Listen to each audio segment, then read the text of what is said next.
issues, who is to blame, or maybe the person isn't to blame. So we're really trying to actually educate ourselves on what the government is, who the government is, and the different positions that are actually in office.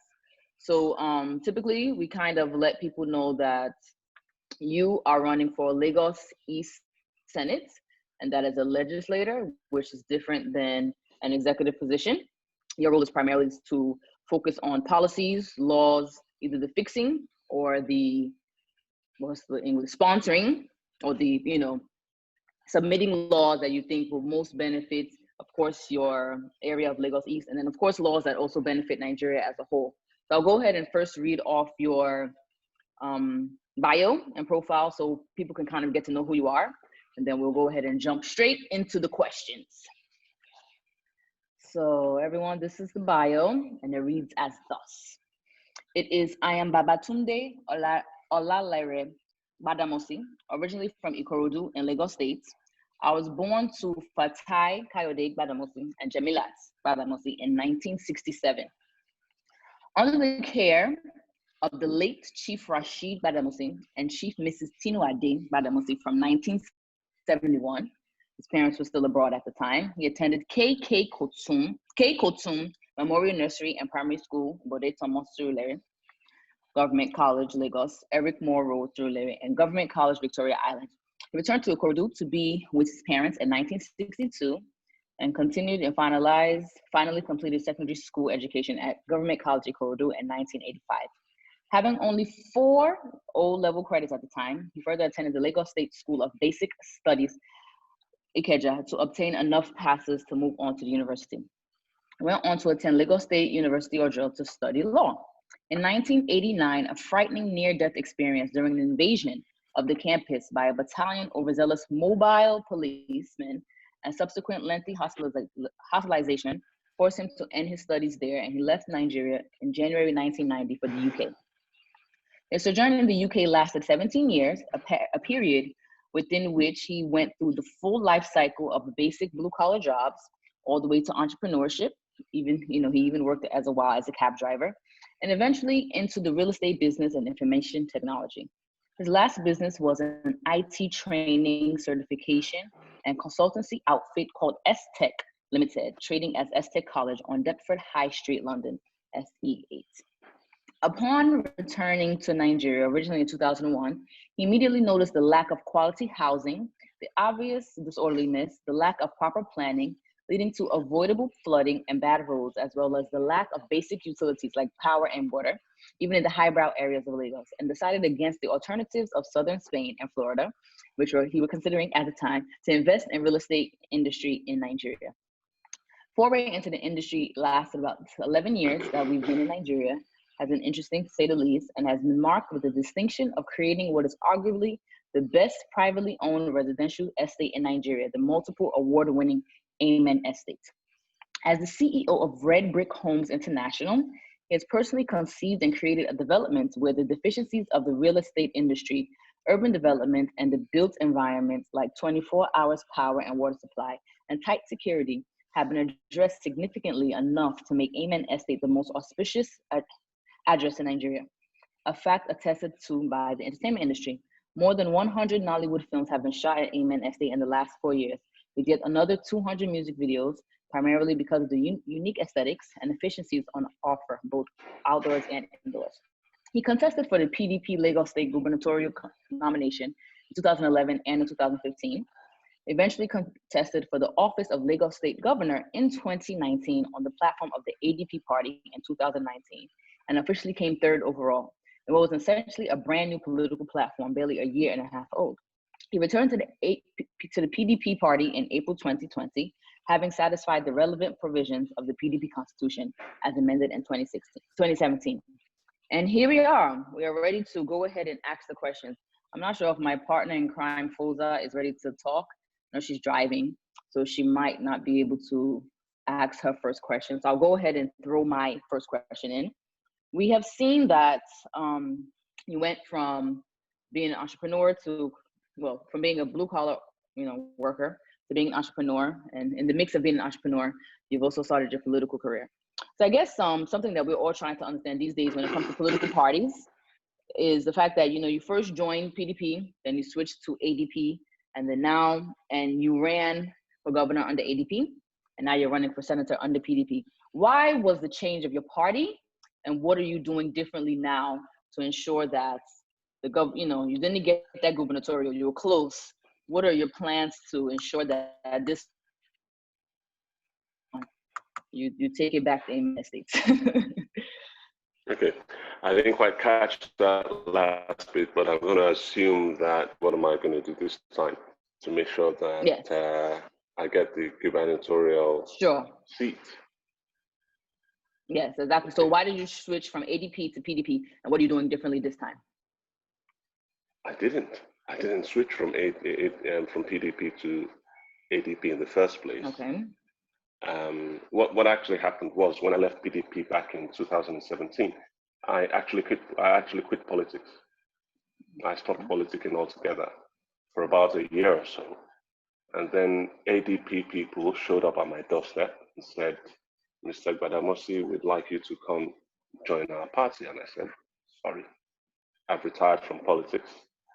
I'm no longer interested." And they said, "Well, we've got something on the table that we can tempt you with." I said, "I can't see anything you can tempt me with except your gubernatorial ticket, which I know you can't give." And they said, "Okay, just a minute, then let's go talk about it outside." So they stepped out of my living room, went outdoors, came back in 2 minutes later and said, "Yes, you have the gubernatorial ticket. Please join us." So that is how I came to join the ADP. I didn't switch from the PDP to the ADP. So having joined the ADP, and with the PDP showing no interest whatsoever, I wasn't interested in them at the time anyway, as well. I had my disillusionments. We went ahead with the contest, and I wasn't altogether prepared for that test, for the gubernatorial, because I knew that it was an expensive enterprise. But I did the best I could with the little that I had. I also felt that, I kind of owed Lagosians the opportunity to bring some issues to the fore. And I think that one of the issues that I raised at the debate has now become a major issue. That's the issue of alpha beta.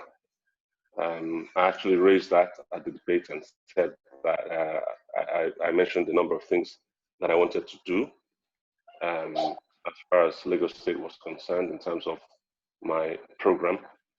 And I think the question was asked at the debate how I hope to fund it. And I said, we'd simply take it from the money that we're giving to Alpha Beta at the moment, because I'm going to stop that contract.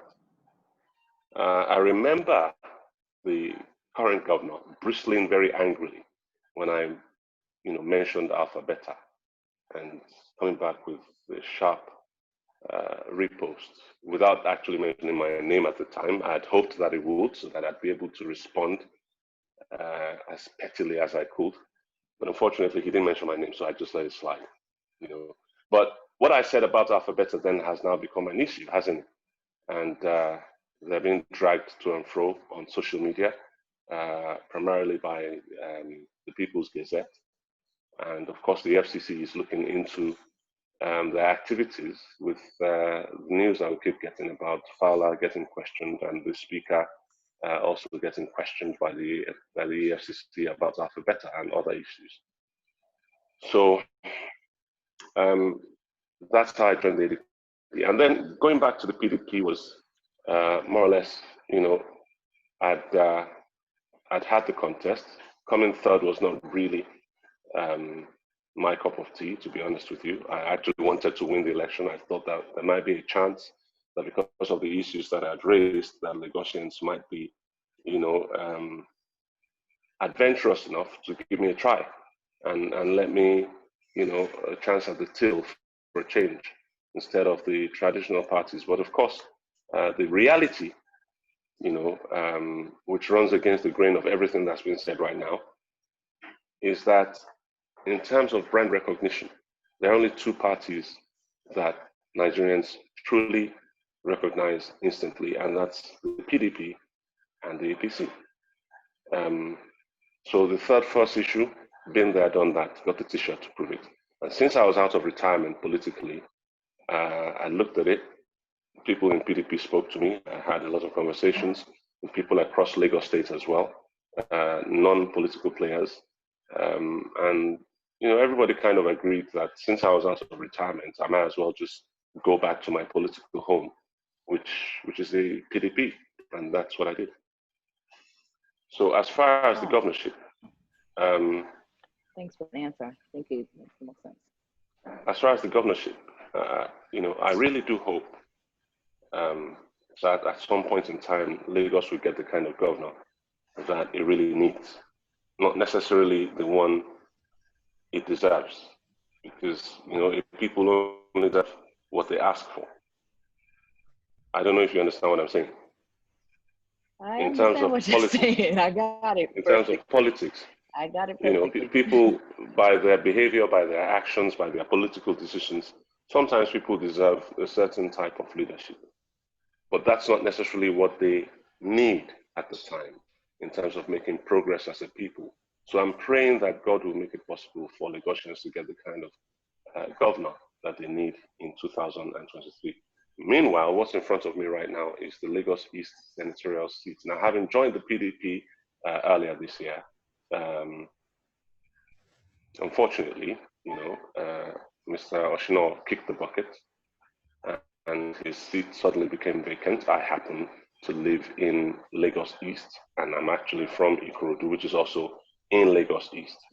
So it kind of fell to me naturally to, take up the challenge of trying to unseat the APC, because obviously they've been in power for the last 21 years under different names and nomenclatures, different party names and so on. But it's been the same set of people, really. It's been the same personnel. It's been the same individual who's been running the state for the last 21 years, using surrogates we call governors. So I felt that it was an opportunity for us to start loosening the grip of the actual governor of Lagos State from its, fortunes, literally and figuratively. And that's why, I went into that contest. And that's why I'm here now. Hi, Anto. Good evening. Hiya. Good evening. Good evening, Mr. Gbadamosi. Thank you for joining us. My name is Foza. I'm Sorry? driving, but I had the chance to unmute myself. I listened to your intro. I've listened to your profile, and particularly I like where the conversation is going, because you particularly sound like you are not interested in playing to the gallery, but you're more interested in doing the work. So which leads me to my question, circling back to what you said about Alpha Beta, what would be the kind of economic policies you'd be pushing should you get into the house? Bear in mind the current tax systems and the current inclusion of, because remember I think the last administration, there was a kickback against the inclusion of Alpha Beta into the land use charge act, I think it was. And No, that's clearly cronyism, by whatever name you call it, and that's something that I would definitely kick against. But in the Senate, you don't actually have any influence over the laws made by the state for itself. You only have influence over federal laws, and perhaps at some level for the welfare of the residents and citizens of Lagos East Senatorial District. So, as far as my legislation... which is where I was going to my question as to what are the economic, because your district is very pivotal in terms of markets, right? So you have the mile 2, the mile 12 market in your province, and you also have Pejuleki opening in your province. What are the economic policies you're looking to push to that would affect your constituency positively, taking that into cognizance? You know what they say about roads and development, roads and growth and economic growth and so on, that if you want a place to grow, if you want it to prosper economically, then you give it roads. That's one area where Lagos East is lacking, ironically. Ironically, because the first trunk-A road in Nigeria was actually built in what is now Lagos East, and that's Ikorodu Road. That was Nigeria's first trunk-A road. It was built completely by private efforts led, fortuitously enough, by my grandfather, Gbadamosi, between 1947 and 1953. He actually funded 50% of the construction of that road and raised the funds for the balance in the early 50s. So I understand perhaps more acutely than most of the people that parade themselves as politicians these days, the importance of infrastructure to the economy of any territory. And we've watched over the last 21 years how the infrastructure in Lagos East has deteriorated to the point where it's completely dilapidated now. And, we need a revamp. We also need to open up certain new corridors. We need bridges. We need a number of bridges across the Lagos East area. I'm talking now bridges going north to south along the Omo Creek and the narrower parts of the Lagos Lagoon. Okay, we need those roads, we need those bridges. The coastal road was originally proposed by the federal government back, I think, in 1999.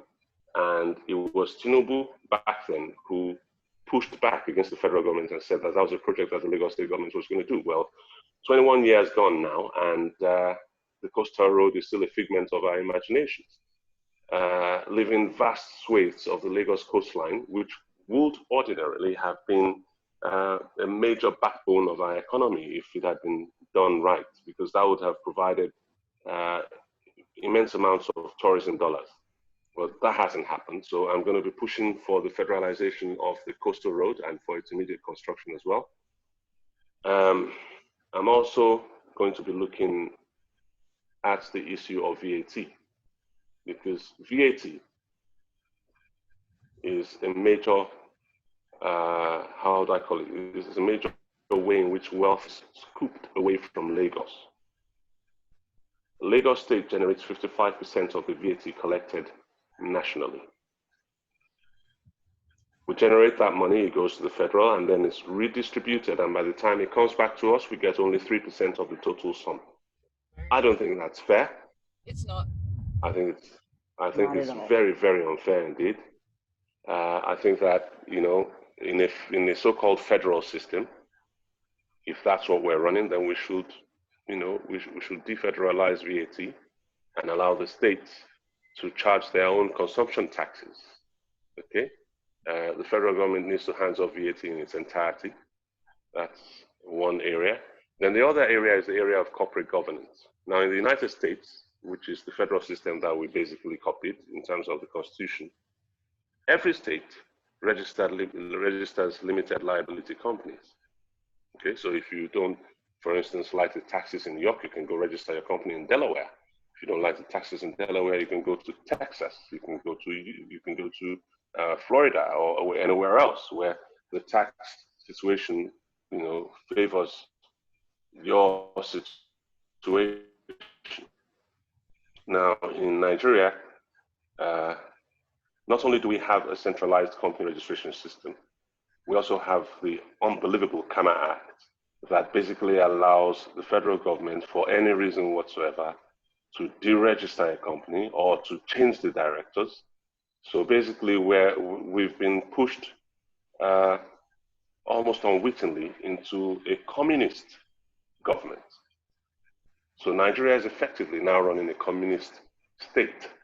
And if laws like the KAMA Act are allowed to stand, then enterprise, which is the backbone of the economy of Lagos, will die. And it looks to me as if that's what the APC want. They want enterprise to die. They don't want human beings to aspire to the better. They want all of us to just sit back and wait for money from sales, which is another area that's dying, but they can't seem to see that.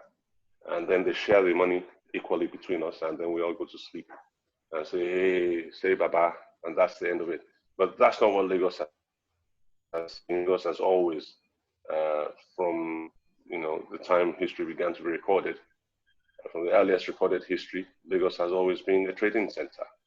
It was a trading center with the Portuguese for hundreds of years. The Brits came along. They traded with us for a while. They loved it so much, they got greedy. They decided to take the whole thing. And they were here for almost 100 years as well. They pushed on. In fact, they were here for exactly 100 years, if you think about it, because they got here in 51, first of all as a consulate. And then in 1861, they signed all these bogus treaties that handed over Lagos and most of northern Nigeria to them. So in 1960, they let go, 100 years exactly after. And here we are now. Everything's very, very messed up indeed, and it all needs to be repaired. The only way we're going to do that is, every opportunity we get. This is one opportunity, a stab at the Senate. We can go argue for the defederalization of VAT so that Lagos State can have more funds for development. Yes, we know that there's the argument that the funds will still be stolen anyway by the people who are there now, with the humongous amounts of sleaze that's beginning to come to light now, much of which many of us had shouted about for years and been told that we were being unnecessarily alarmist. But I think everybody can now see that there was, in fact, a fire behind the smoke. Oh, interesting. Like, there's so much perspective in like the policies that you've outlined. So following what you just said, and piggybacking off the last thing you just said, what are the policies you're looking at to sponsor or whatever it is in terms of checking corruption? I know we shout about this. These governments in particular, right, came in with the promise and the one propaganda of corruption killing, which, to be honest, it's a shitty propaganda if your economic policies are not right. Because if it's not properly in place, there's no way you can kill corruption and leave vacuum. Once there's vacuum, corruption comes back in. So my question is, what are your policies in ensuring checks and balances in government as regards, the funds of the people and the responsibility we're giving our leaders? Okay. Well, first that I'm looking at is a complete powers. The amount of power available at the federal level is just scary, and we can see the kind of things that can happen when whoever is in charge decides to not exercise too much discretion in the use of those powers. Perhaps, should I say, the abuse of those powers. And you've seen how the Buhari administration has abused power tremendously since they came into office. And the result has been that the economy has been on a downward trend, because you can't, the enterprise does not thrive in an atmosphere of repression. It doesn't happen. For enterprise to thrive, there must be freedom. And with the curtailing of a lot of our freedoms, enterprise has sort of begun to die quietly by installments. And we need to bring that confidence back. So devolution of powers is the first step. And when I say devolution, I mean complete devolution at every level. That's why I've talked about the KAMA Act, about the repealing of the KAMA Act. That needs to be repealed. We need to repeal every law that hands over power to the federal level of government with relation to enterprise, to business. Okay, we need to hand over those things. And also, we need to defederalize the control of airports as opposed to the control of airspace. So, yes, the federal government can control airspace, and that's for obvious reasons, defense. But in terms of management of airports, I don't think that's a federal matter. I think, I think airports can be taken off the exclusive list. Okay. Obviously, the customs and immigration will still need to be there, but the idea that the federal government should own all airports, or should even own any airport, I think that it's an ancient idea. It doesn't sit well with true federalism, and it should be dispensed with. The same thing for the seaports. States should be allowed to own and operate their own seaports 100%. It's the waterways, the major waterways that perhaps the states. When I say waterways, I mean our water boundaries. I'm talking about the sea now, that perhaps the states cannot control. But the inland, I see the federal inland waterways law, national waterways law, and I see that as a very, very dangerous law indeed. I think it should be scrapped as well. I think the inland waterways should belong to the states in which they pass, and whatever agreements that are going to take place, by self-regulation, if you like. It should be voluntary. It should not be anything forced upon by the federal government. So federal inland waterways should also be scrapped. The Nigerian Airports Authority should be scrapped. The NNPC should be scrapped, sold, whatever it is. But the idea that the federal government can control how a particular commodity is produced and how it's sold and so on, I think it's wrong. The government has no business in this. So I have to agree with Obasanjo's position that the refineries should be sold back then. Atiku's position is the same as well. Scrap the NNPC, get rid of it as a producing enterprise, because it's not really producing anything apart from humongous amounts of corruption. We know that their figures have not been audited, I think, since 2015. Since this administration started, we don't actually know how much oil we've sold. That's something that you see and you realize we're just, it was all a hoax from the beginning. The whole everybody's corrupt, throw them all in jail, blah blah blah. How many convictions have they actually managed to secure, apart from the noise and the hoopla that they make in the media about corruption, this, corruption, that? A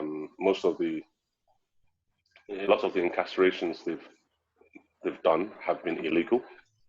Held people against court, the court will order these people, and they refuse to. It's just like the situation with Aarons now, where I think they just released him today. They held him overnight unnecessarily. They arrested him unnecessarily to prove what? That, we're in power. They're like children that have a particular toy, and they're trying to prove to the world that, look, you see, this toy belongs to me, not to you. The way little children behave, that's the way I see this administration behaving, and it's affecting the economy really badly. So we need to decentralize precisely because of the way this regime is behaving. This regime epitomizes everything that could go wrong in the kind of fake federal system in Nigeria. It's a unitary system, really. They just call it federal in name only. So I totally agree with you on so many of the points. So I want to point out one. So I personally believe like the Copyright Act, intellectual property matters need to be removed from the exclusive. The what? The Copyright Act and intellectual matters. They are currently on the exclusive list, which is very detrimental to us right now and slows down. And right now we're entering into an economy that is really based on IP and intellectual property, and is still controlled on the exclusive list, which is dangerous, right? So we bring you to a question on policing. What's your position on state policing? State police is long overdue. It's long overdue. State police, local government police are long overdue. We should have had that since 1999. But the constitution that Yadudu, Abacha's minister for and the Attorney General of the Federation during Abacha's time, the constitution he wrote is the one we're operating, and you can see the inconsistencies, the contradictions that are contained in that constitution, and how it's a constitution written for control. It's all about control.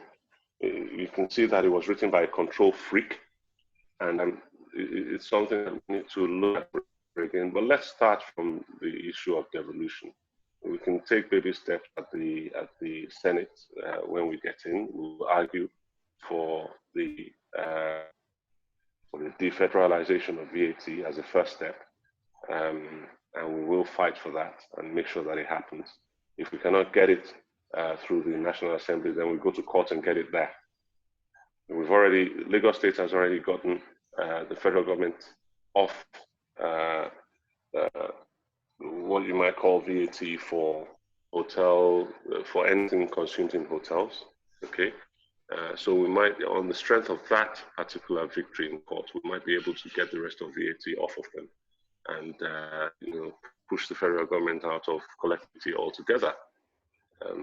If we can't get it in the Senate, but I will be fighting for that in the Senate. I can assure you that it's unfair that Lagos State should be generating so much and getting so little back in return. All right, Anto. Great, great. So I have a little question that will kind of take us back a little bit. I think it's very important that we hear from your mouth, because you'll probably educate us a lot better. So like I said earlier, everyone knows that the government exists, and you pointed out very clearly that a senator does not really have the right or the power to interfere with laws made by the states. So can you give us the best Except where those definition or states, description? Yes. except So where those laws perhaps interfere with, except where those laws contradict the Constitution. Sure. Gotcha. Exactly. So where can the you laws give us the contradict the definition of what a senator is or can do? What can you do? What can't you not do? So we know that if there's an issue, we know which issue to bring to you versus which issue to take to our governor. A senator can make laws for the country, not alone, obviously, in conjunction with other senators. It must be part of the majority, so to speak. They can make laws for the country. They have oversight powers over, parts of the executive, okay, over even senators. The Senate does have those oversight powers over various millennium, development agencies, ministries, and so on and so forth, and other agencies of the ministries. So, but the senator can make a law for a state, okay? Now, where a state, oh, apparently I'm losing power.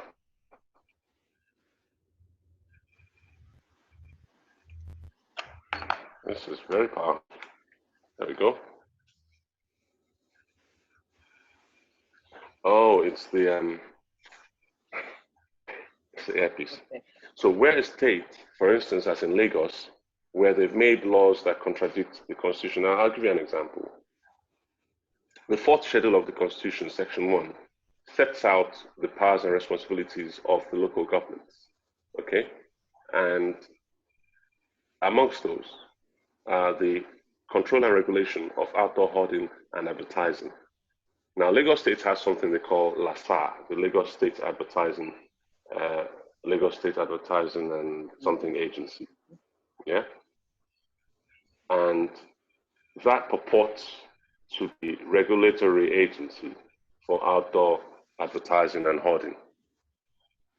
Okay, that's illegal. It's a totally illegal body as far as the Constitution is concerned. So what I would do, can you still hear me? Yes, I can. Okay, what I, under the circumstances, is I would initiate proceedings in a court of law. For who? Oh, okay. I just saw them carry a beef burger past. Wow. So what I would do under the circumstances, I would go straight to court and basically seek a proper interpretation of the Constitution, with the effect that the Lagos State Advertising and Signage Agency should be scrapped and should be stopped exercising any authority over outdoor advertising and signage in Lagos State, in any part of Lagos State. And the argument will then be, oh, but the local governments signed over that responsibility to LASA as an agency. And the answer to that would be that nowhere in the Constitution provides the local governments with any powers to delegate their powers. They don't have the right. There are powers that you can delegate if you are president of the country or if you are the governor of a state. The Constitution is very clear that you can delegate certain specific named powers. You can delegate them. and passing them to somebody else too. But there is nowhere in the Constitution where it states clearly that the local government chairman can delegate any of his powers. So to that effect, as far as LASA is concerned, illegal agency, the same applies to the Lagos State Waste Management Board. That's another illegal organization set up by the Lagos State government.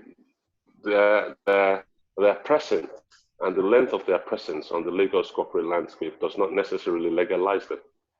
It just means that we were stupid enough to allow impunity to reign for so long. Okay. The same thing applies to the Lagos State Market Board, the one headed by Shade Tinubu, the daughter of the actual governor of Lagos. When I say actual, of course, you understand what I mean. As opposed to the elect, there's an elected governor and there's an actual governor. Who the elected governor still defers to, as you saw on TV the other day. So we there are all these strange laws and regulations that have been created by the Lagos State government that run foul of the Constitution, and they can be challenged and taken down. I mean, I think the UAC famously challenged the LASA law and won. And when other people try to use the UAC case as their reason for not paying LASA fees, of course, Lagos State said, well, the UAC was mentioned. You weren't. So if you want us to stop, you have to go to court, just like UAC did. And I think that happened when they started taking down Mr. Big's signboards across the state. The UAC decided to sue them, and they won. So there are a lot of laws like that. The Lagos State Abattoir Board, that's another organization that's illegal, and many, many others. Yeah, so I totally agree. I mean, there's so many. I mean, there's some laws also that let me just point out one thing quickly. Just one thing quickly that you guys need to be aware of. Now, one of the things that Bola Tinubu and his people have been using to justify the presence of Alpha Beta on the Lagos taxation landscape is that Alpha Beta has increased the revenue to Lagos state government, and that is so laughable. It's such a huge joke.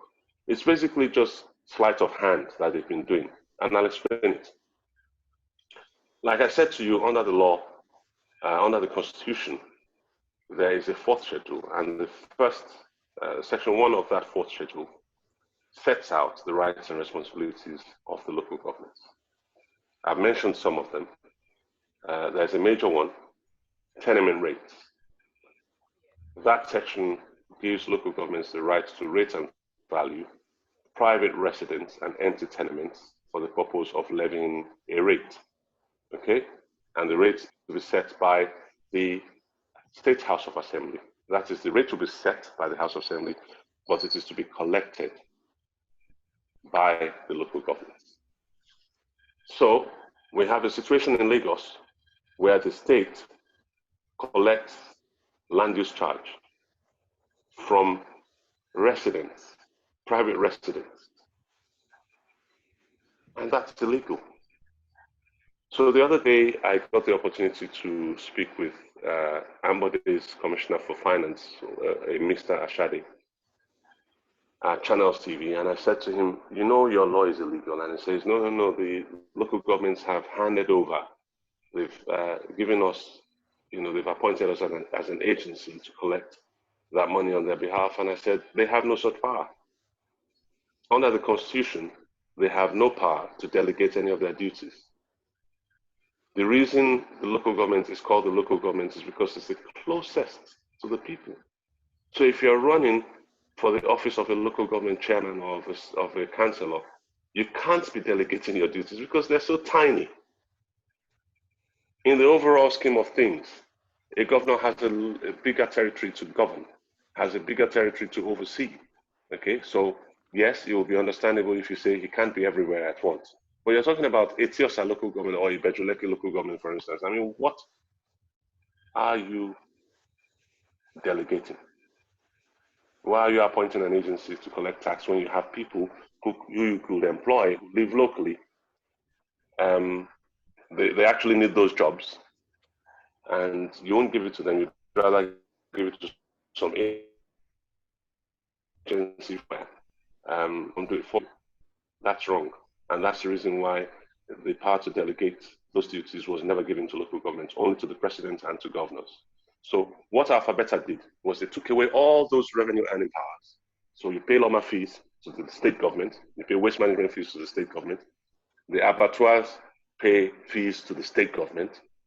You at the in your house where you live, you pay land use charge to the state government instead of tenement rate to the local government. All right. So the result of all this usurpation is that the local governments are left emasculated.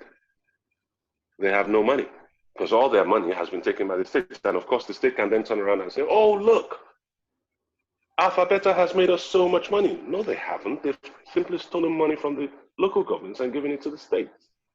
So once Alphabeta is out of the picture, and once all these illegal agencies created by Lagos state government are out of the picture, the local governments can begin to function as they were intended to.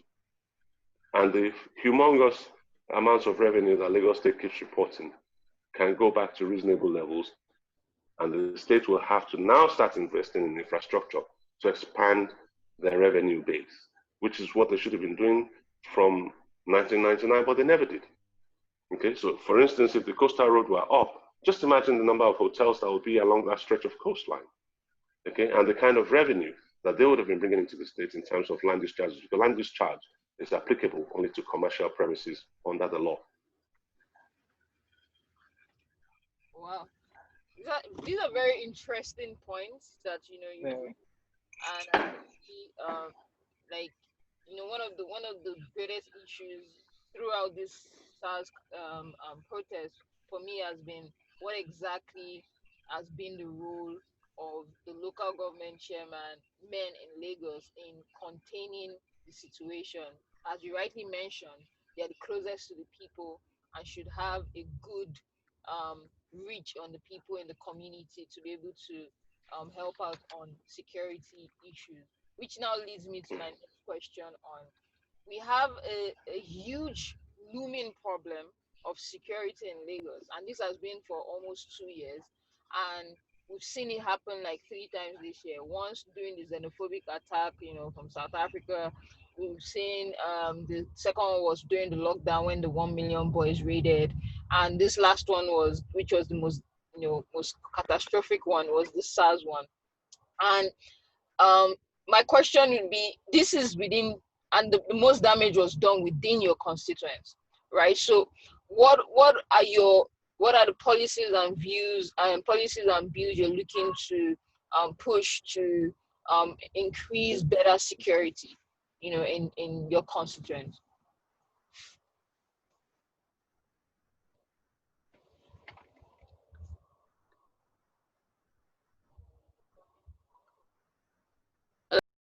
I do know she's probably going to ask, what are your plans for the increase of security in Lagos? We've seen lots of attacks. We were told that protesters were the ones that were looting, when we know that's not really what's happened.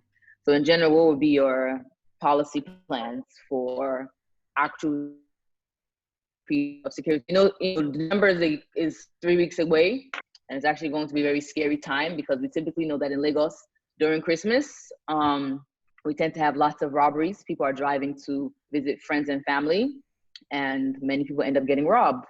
And we know this year has been an extremely tough year for all of Nigerians. So we're all kind of anticipating the fact that, these robberies and attacks will probably increase. So what would be your own policies to make sure that Lagosians are safe? Well, there's very little that one can do in this short period of time, beyond just providing verbal assurances and trying to talk people down a little bit to reduce the tension. But the truth is, people are deprived. People are hungry. I mean, we saw what happened with the COVID-19 palliatives, where some people decided that they wanted to keep them to share as birthday giveaways, instead of distributing them as they should have done. thus heightening the hunger problem and creating an a totally unnecessary degree of tension in the state. So at this stage, what I would do is perhaps if I were governor, I would have called in for emergency rations at this stage, because people are hungry, and that's the truth. But I don't see these guys doing that. The food came in, they decided to hoard it, as my good senior friend, Mr. Falano would say, they hoarded Indomie. Indomie. Yeah. They hoarded Indomie.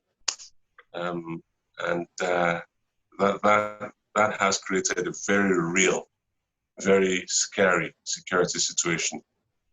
All we can do, all that I would advise the governor to do at this stage is just get out there, take some money, buy shiploads of foodstuff and just distribute to, pipe things down just a little to douse the tension so that nobody needs to go hungry this Christmas.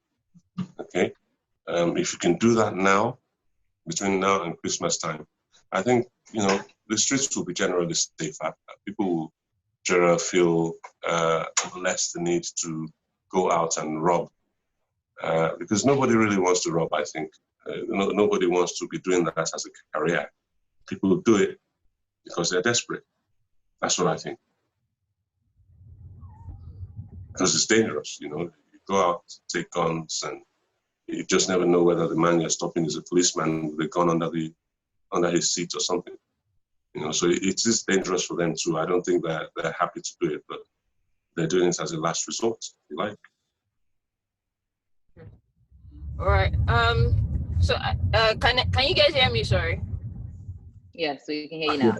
All right. Okay. Fantastic. So my next question is about like the freedom of press.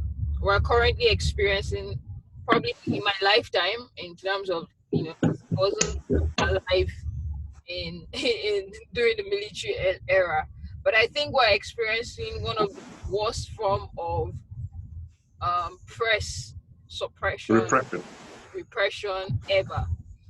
So what are your views in terms of freedom of press, and what are your views and stands on the current social media bill in disguise of the two, the cyber war, the hate crime speech bill and the other bill they are trying to pass? What is your position? Any attempt to muzzle free speech is an attack on our freedoms. And so to that extent, I am completely and unequivocally opposed to the social media bill, or the social media regulation bill, as they're calling it. The cybercrime bill already exists, and that, I think, takes care of much of the criminal aspect of online behavior in terms of catfishing and things like that. And then you've got laws against of the activities of criminals on the internet. But as far as freedom of speech is concerned, these kind of strange laws where they say, oh, if you embarrass government, please. Those laws belong in the dark ages. Okay? Maybe, perhaps, there is some kind of poetic justice in it, considering that Nigeria is mostly dark anyway, with no NEPA. But irregardless of that, I don't think that those sort of laws should be tolerated. I think that we should not be given any succor to people who are seeking to muzzle the voice of opposition. And to that extent, I oppose the social media law or the social media bill or whatever it is they're calling it. Whatever it is that they're trying to use to stop Nigerians from speaking their minds or from criticizing government, I oppose it. Period. All right, it's good to know that that's your position. It is. Yeah. Sure, I do have a question. So we do know that currently you are a real estate developer, and I am a young lady who lives in Lagos by herself who is paying rent. and it's not easy. So it is not easy. So how would you translate your professional experience as a real estate developer into policies and laws that can afford Lagosians with affordable housing, actual affordable housing? I know there are some affordable housing plans existing, but we still can't reach there. So Okay. how can we create actual affordable housing plans in Lagos East? Okay. In terms of legislation, one of the things I'll be seeking is the abolition or the abrogation of the Land Use Act, the repeal of the Land Use Act. If we can't get it repealed, then we need to get it amended so that people, land tenures will no longer be subject to the powers and whims and caprices of governors, because the Land Use Act has turned our governors into gods. Okay, you cannot buy a piece of land unless you get something they call governor's consent. The governor has to consent to it. You cannot buy a piece of land unless you have a C of O, which is again issued and signed by the governor. The governor apparently holds all land in the state in trust for the people. And you see that those two words, in trust, the governors generally conveniently tend to forget those two words, and they see themselves as overlords, which in effect, legally speaking, that's what they are. And because of them, development has actually stagnated in most states, because if you're a member of the opposition and you apply for a C of O, they will refuse to give it to you. It's standard operating practice in Nigeria now. So that stultifies development. It stunts growth. It kills employment. Okay? I mean, a number of people that have been working in construction-related jobs, okay? Architects, quantity surveyors, civil engineers, structural engineers, tilers, plumbers, electricians, scaffolders, all these lots of people, with different skill sets are basically being denied jobs because the governors either want to make sure that their opponents do not do well, or that or they want to prove to everybody that they are the ones in charge, or they use the signing of CFOs as a way of lining their own personal pockets. And a lot of them appear to do that. I can't understand any other reason that anybody would have to delay doing things that would produce jobs in their states, because of course I would have thought that jobs will normally generate tax, and tax is what government lives on, but apparently not in Nigeria. Our logic is upside down. So I would seek the abrogation of the Land Use Act and a return to freehold land tenures. There's a kind of insecurity in land tenures in Nigeria that arises from the whims and caprices of the governors. The governor will simply wake up one day and say, your land estate needs it. No excuses, no reasons, no compensation, nothing. They just take it. And when they say compensation, what they mean is not necessarily adequate compensation. So they're not paying you commercial rates. Apparently, according to the law, they're only entitled to pay you the cost of what is on it, the actual cost of what. So if you have maize planted on it, they pay you for the maize, not for the actual value of the land. All right. So that again takes away a lot of value from the economy as well. It takes value away. It takes liquidity away from the economy. And I don't think that is good for any territory or for any state. So I would abrogate the Land Use Act as a first step if I got the opportunity to do that, and return the rights of freehold to the people. The only thing that I would perhaps retain is a central land registry for each state. That's it. Let there be a land registry. Let people register their land, but let that not be subject to the whims and caprices of any governor. Okay. Also, when I say freehold, I mean total freehold. So that is to say that also the federal government's so-called ownership of any land which there are minerals. Also, so the federal government will not own any land by right unless they go and buy it. So we would perhaps retain a compulsory acquisition clause that would make it impossible for you to refuse should the governor be interested, should the government, sorry, be interested in purchasing your land for a specific named project. It has to be specific, it has to be named, the plans have to be in place, okay? And then in that case, you would have to agree a full commercial rate, which it will then, argue in the that will be decided by a team of independently appointed real estate surveyors and valuers.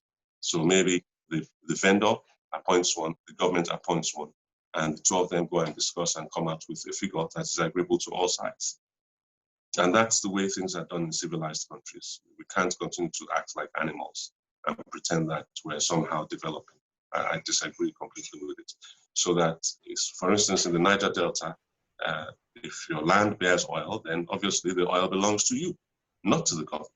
The government can then come and claim royalty from the oil that you pump, but not that the government should take over the land and start, sorting out agreements with oil companies and so on. That should be your prerogative if it's your land.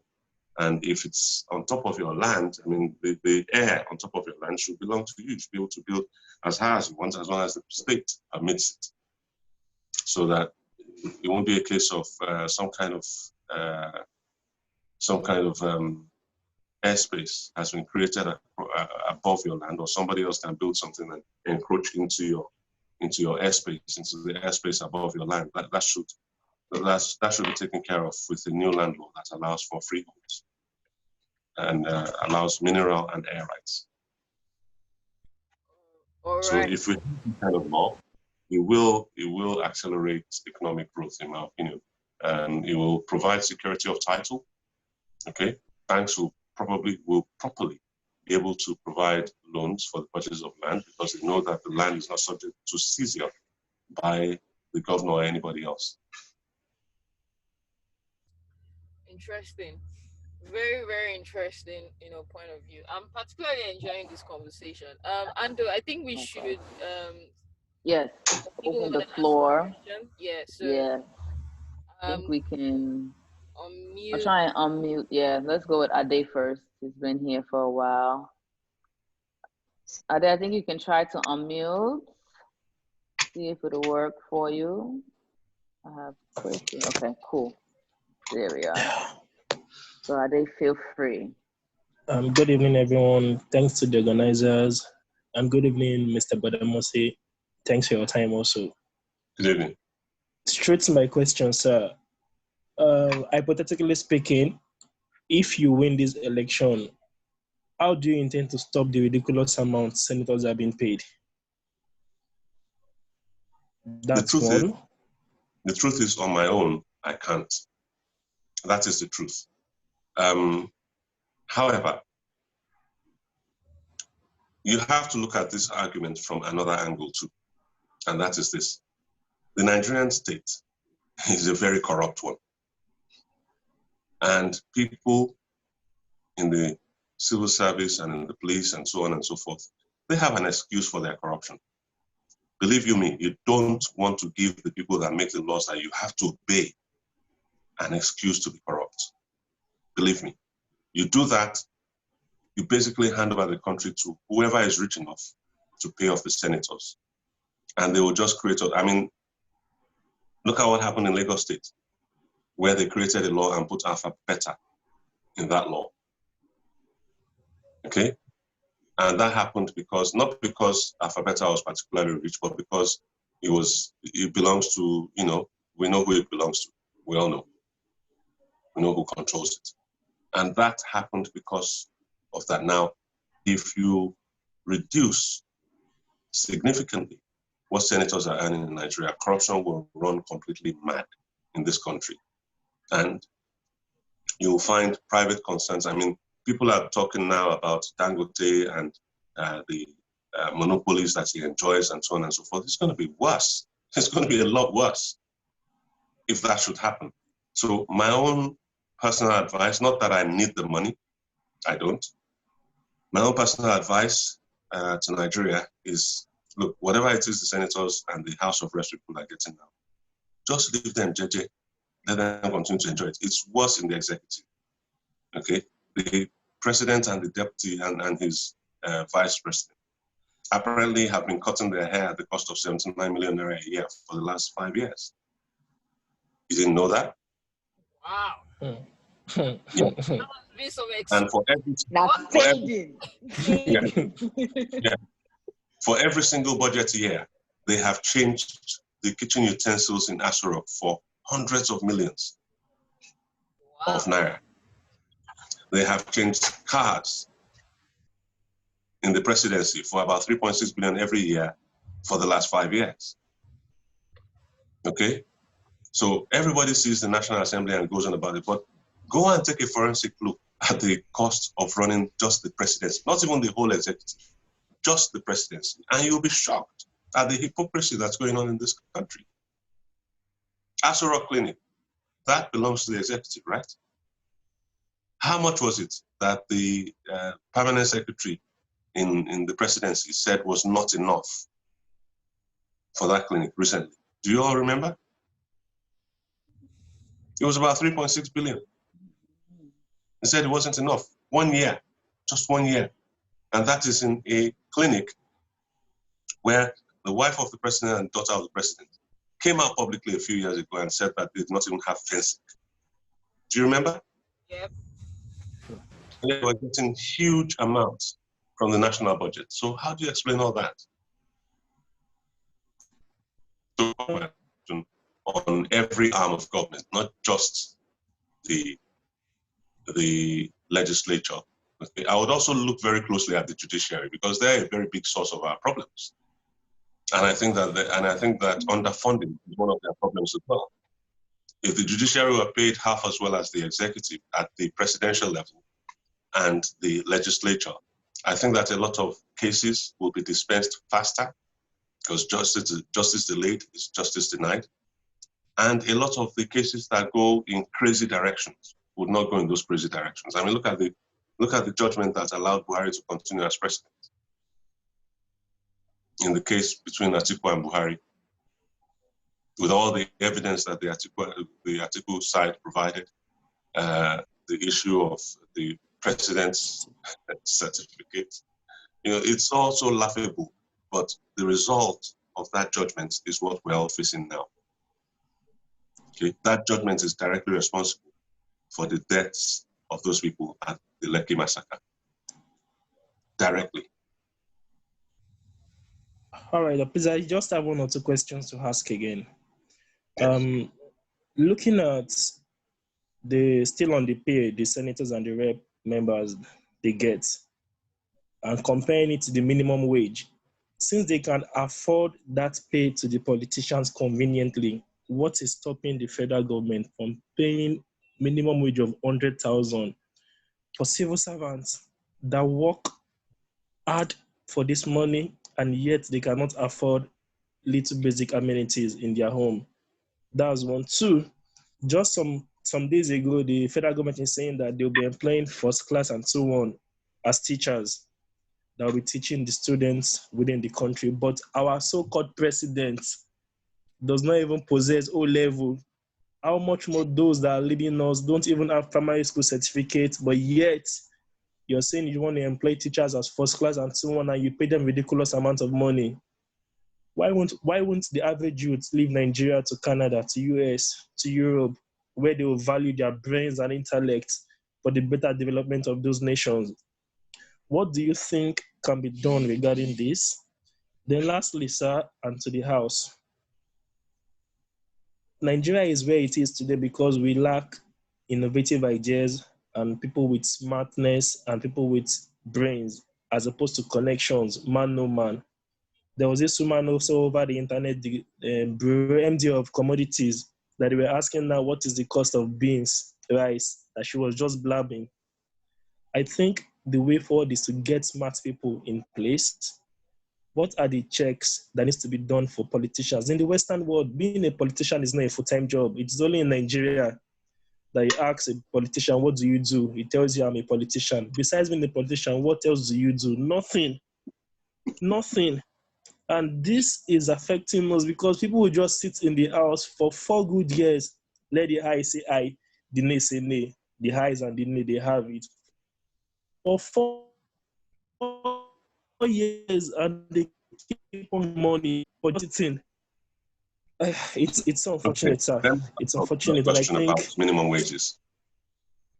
And I completely agree with you. I remember being asked during the Lagos State governorship debate what would be my first 3 things that I would do. The first thing I would do within the first 3 months, the first 100 days, of being in office. And the first thing I said was that I would increase civil service salaries, because you cannot expect the kind of expectations that we have of our civil servants, the kind of services that we expect them to deliver, the kind of quality of service that we expect them to deliver. You cannot honestly expect that level of service from people that you pay such little money to. Doesn't make sense. Okay, the oil companies are making as much money as they're making in Nigeria because they pay top dollar. They pay for people's time. They pay so that the people that are working for them do not have to think about how to pay their children's school fees, do not have to think about where they're going to get the money for their next car, do not have to worry about how they're going to pay their rent, okay?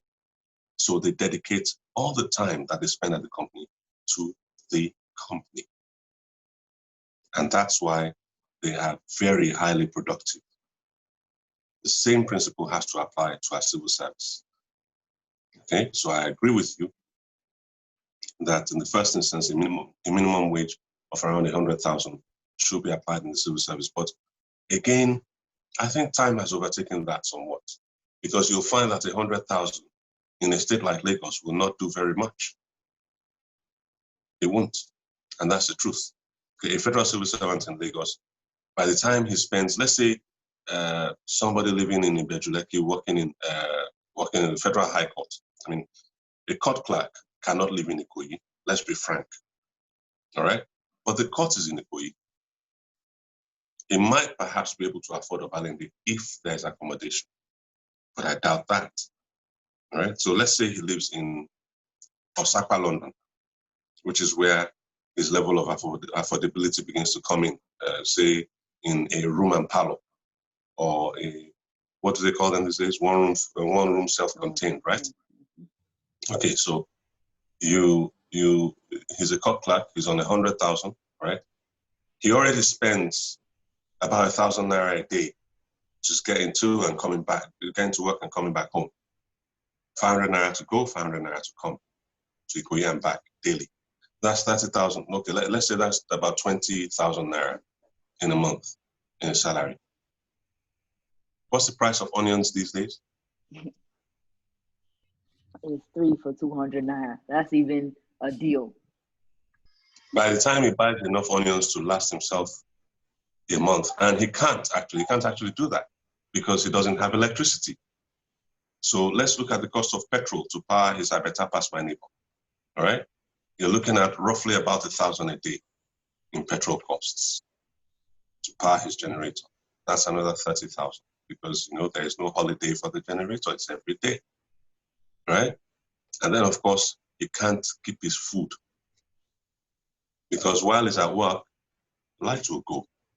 Any food he kept in the freezer, by the time he gets back home, it's rotten. So he has to go to the market daily just because the government is stupid enough to not be able to provide 24-hour electricity. All right, so the 100,000 naira will not go very far if he has a family. By the time you start thinking about how he's going to feed his family, maybe his wife and perhaps 2 children, forget it. 100,000 naira is not enough, especially when you consider the rate of devaluation of naira since Buhari became president, or should I call him head of state? Yeah, so never set to be done with some kind of committee that will look at current economic indices and use them to set wages realistically. And the way to make that happen is to cut away the waste.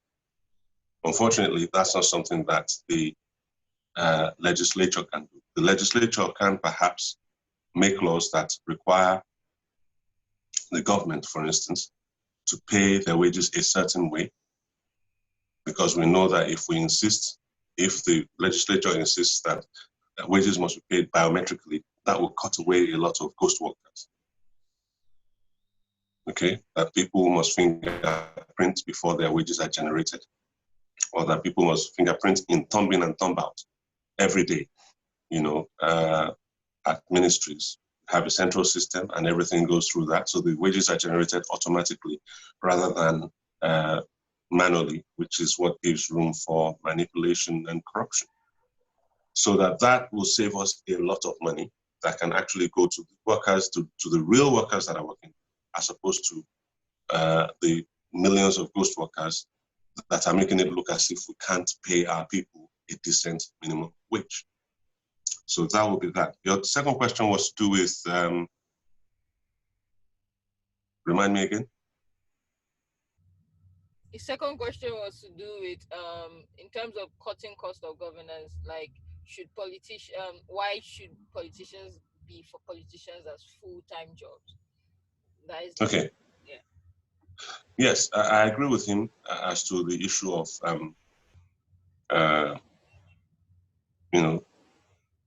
politicians. I think it means lawmakers, to be honest, because executive positions are actually full-time positions. They should be. Yeah. So if you elect a man as a governor, he should be working on that job 24 hours a day. 100%. But if you elect him as a lawmaker, with all the breaks that the lawmakers get, they keep going for recess, going for recess, going for recess. I don't think that they should be getting paid full-time wages. The rate at which they get paid, however, they might need to look into it at the rate and then prorate it so that, they get paid only according to the number of hours that they actually work. And the principle of signing in and signing out we might want to apply that to lawmakers as well, so that people stop absenting themselves from the House, as we see a lot of the time on TV when the House is in session and more than 75% of the seats are empty. Where the hell are they? I understand that sometimes they're away on oversight duties, but there must be a way of clocking in for that as well. I'm sure that the tech exists, we just need to find it to make sure that we're not paying them for doing nothing. All right. Agreed. So one more person had a question, but go ahead. Okay. So I think Shola should ask this question, then I'll ask my Yes. my round. Sure. Shola, we're going to unmute you.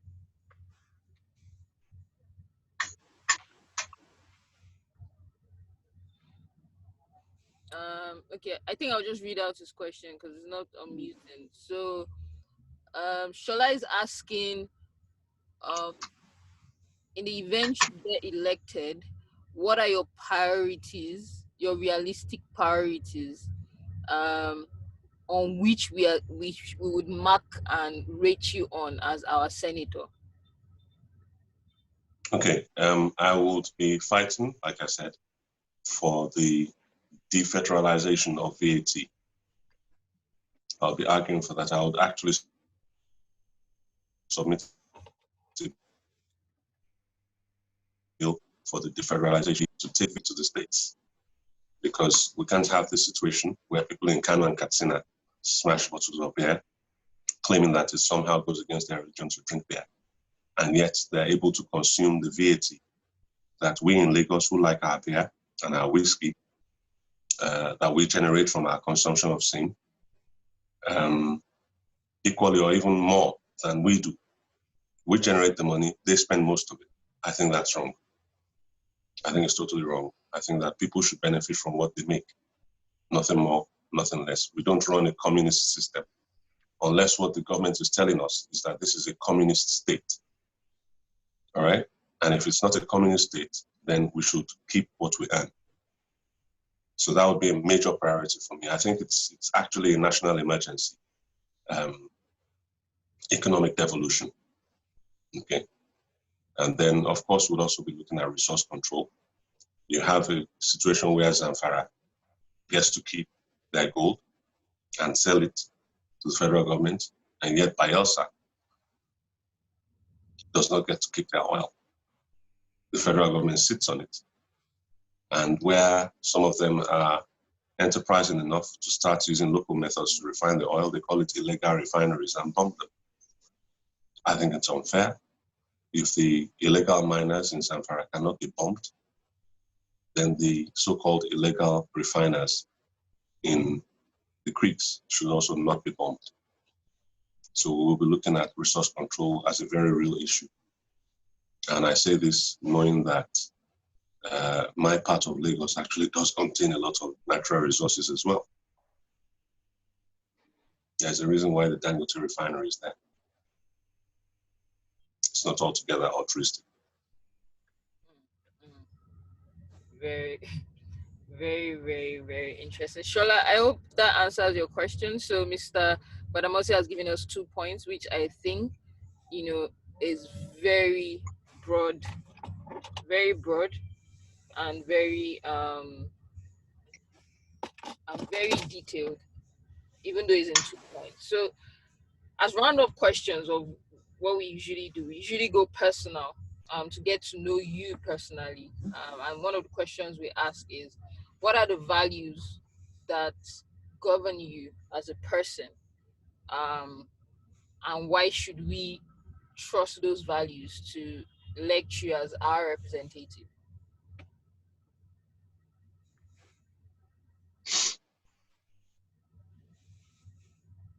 I think if you ask most people that know me, they'll tell you that I work hard. They'll also tell you that I have standards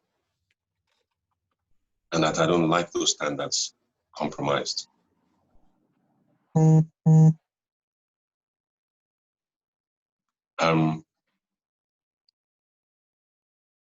I'm also fair. I think most people will tell you that. I try to be fair to everyone. People that I employ, people that I do business with, people that I work for. I try to be fair to everybody to make sure that I'm not cheating anyone as best as possible. I also like to think of myself as some kind of perfectionist. I like my things to be perfect. If I'm doing something, I like to do it. And when it's not done like that, it does get to me. So in a sense, I'm probably what my children would call OCD. Somebody with OCD, obsessive compulsive disorder, where my pencils have to be lined up in a certain way, and if they're not, then chaos. I reward hard work. I reward ability. I reward results. And I like it when people work with their brains more, rather than putting a lot of unthinking effort. Do you understand what I mean? Where people endeavor, they haven't actually sat down to plan it out and think it through properly. So they're putting a lot of effort into it, but it's not yielding any results because they never thought it through. I can't stand that. That really gets to me. So I like to plan things out very carefully before they're done. And that's why perhaps I'm more a project kind of person.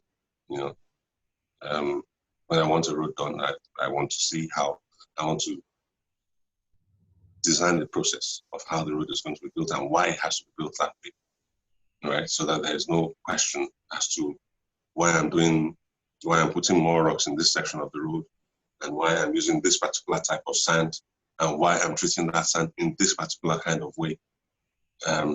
Because I know that, I've done all the research that's necessary and I know why I want it like that. So yeah, that's the kind of person I'm very methodical. Let's state it like that. Interesting. Anto, do you have any questions? Sure. Just a last question, a basic roundup question.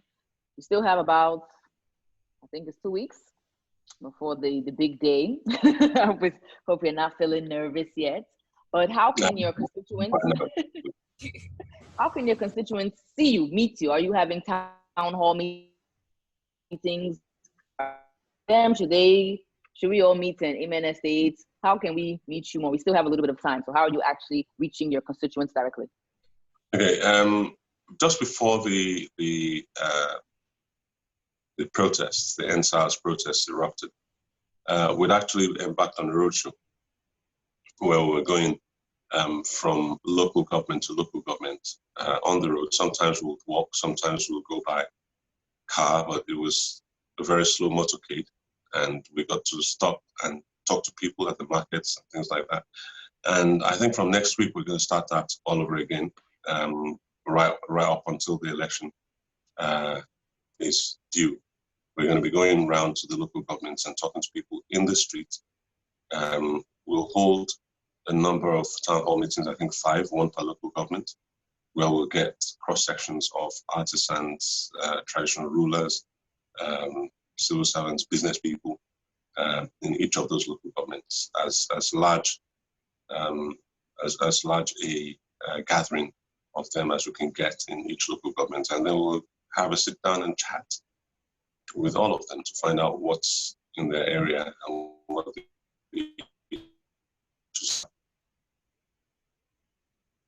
one of the areas in which I hope to make an impact, as I said, roads are the major problem in Lagos East. Ikorodu, Ibeju-Lekki, Shomolu, and Koshofe are particularly badly hit by the bad roads. And it's usually just the neighborhood streets, not the main roads. Sometimes it's the main roads, like Lekki footpath, as some people call it. It's no longer an expressway. We have problems on that road. We have problems on the coastal road at the Ibeju end. Okay, we have problems into almost every single village in Ibeju-Lekki. The roads into all the towns and villages are really bad. The same thing in Ikorodu. The neighborhood streets in Shomolu are a mess. The same thing in Koshofe. So, one of the things I'm hoping to be able to do, and this time I'm directing this, I think, at Shola, who asked the question about wages for National Assembly members. Well, I'm in construction, and I know a little bit about construction, about road construction as well. So one of the things I hope to do is to set up a senatorial works unit. And the job of that unit will be to do basically what the Lagos State Public Works Corporation is doing, but better. So we'll be picking out streets and roads in the senatorial district, perhaps on a quarterly basis. It won't be that many because we don't have the budget to do it on the scale that the state government would do it, but it will be working mainly from our salary and from whatever constituency projects that we're able to, hustle, so to speak, from the National Assembly. If we're able to hustle road projects, we'll hustle them and try and get them done. And the ones that we can do off our own back, we'll do with our own equipment and from our own works yard. I've actually started talking to a number of our people about it, about getting the equipment. It will have to be used equipment, it can't be new. But with my experience and the knowledge that I have of the industry, I know how use the little resources that we have. Instead of buying a 32 million naira grader, we can buy a 16 million naira used one. Rather than a brand new one for 32 million, we can buy a bulldozer for about 7 or 8 million. It has to be used, it can't be new. If it were new, it would cost me maybe about 20, 25 million. So like that, set up a little works yard, get the trucks, to move materials, things like that, as well as the trucks to move the equipment. And then we identify roads that need perhaps grading, roads that we could perhaps use in the first instance as dirt roads to start with, so to grade and compact in the first instance, and then hopefully at some point get enough funding to get granite, to get asphalt, and to, you know, lay the roads properly into many of the communities in the senatorial districts. So that's one pet area, because that's my field. That's what I do. You know, I'm in construction, so I'm hoping that I can, you know, use my experience to help my constituents that way. Sounds good. All right. This has been a very enlightening session, and I'm particularly excited that so I wanted to round up, but we'll just take this last question and we round up. This is from Veterans Avenue. I don't know if that's your real name, but he's asking, with APC being the larger majority in the House, how are you looking to ensure that, you know, your policies or your bills that you want to sponsor would be, how do you intend to have a breakthrough, you know, through the APC stronghold? There will be a lot of discussion. There will be a lot of frustrating. There will need to be a little bit of assertiveness, considering the contribution of Lagos to the national wealth. And unfortunately, Lagos has not had proper representation since, you know, began. People have always been trying to, everybody that has gone to represent Lagos has been mostly APC, and they've been, especially at the senatorial level, they've been beholden to Bola Tinubu at one point or the other. So this is the first time that somebody is going to be elected as a senator in Lagos that will not be beholden to Bola Tinubu. And certain issues that we hadn't discussed will now be discussed. I will make certain of that. And, you know, these discussions, these conversations will need to happen. They need to happen. We can't be home to up to 50% of the population of Nigeria, and I'm going strictly with the numbers. Okay, I mean, in terms of banking, almost every bank in Nigeria has 50% of its branches in Lagos State. Go check that figure. All right, almost every bank in Nigeria has 50% or around 50% of their branches throughout the country in Lagos State. Now, what that tells me is that perhaps 50% of the population of Nigeria is in Lagos State. And the VAT figure bears me out. It supports my position as well, because Lagos State contributes more than 55% of the VAT that Nigeria generates. And considering that VAT is a consumption tax, that is to say, it is gotten from what people purchase, what they buy, what they consume. It tells you that perhaps there are more people in Lagos than we imagined. So if the population of Nigeria is 200 million, is it possible that 100 million people are in Lagos? We don't know. We don't know. But whatever it is, the people of Lagos are contributing far more to the national wealth than they're getting back. And that is an unfair situation that needs to be addressed. All right. Interesting. Thank you so much, sir, for joining us tonight. We wish you good luck in your campaign. We, you know, wish you, if you get there, when you get there, we hope that, you know, you would be able to fulfill what you're trying to achieve and to see a better Nigeria. Anto, do you have any closing words before we allow? Yeah, just a general question set, comments to everyone. Thank you all for joining us. The time is now for Nigerians, both young, old, small, and big, to be involved in the governance of this country. And first step, very important, remember the date is December 5th, that we come out and vote. If it's not an area for you to vote, please tell your friends who do live in these areas to come out and vote. And we have hopefully we should have our last contestant next week, but we would of course advertise that as well. Thank you all again for joining us. Have a great night.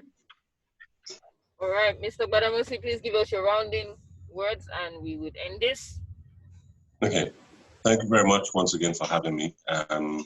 Don't forget that the election is for Lagos East Senatorial District, which comprises of Ikorodu, Ibejuleki, Epe, Koshofe, and Shomolu local governments. And I am representing the People's Democratic Party, PDP. So on election day, December 5th, 2020, please go out and vote for PDP in the Lagos East Senatorial District elections. Thank you all very much. All right. Thank you. Thank Have a you great so much, night. sir. Bye, everybody. Have a great night, everyone. Good night. All right, bye.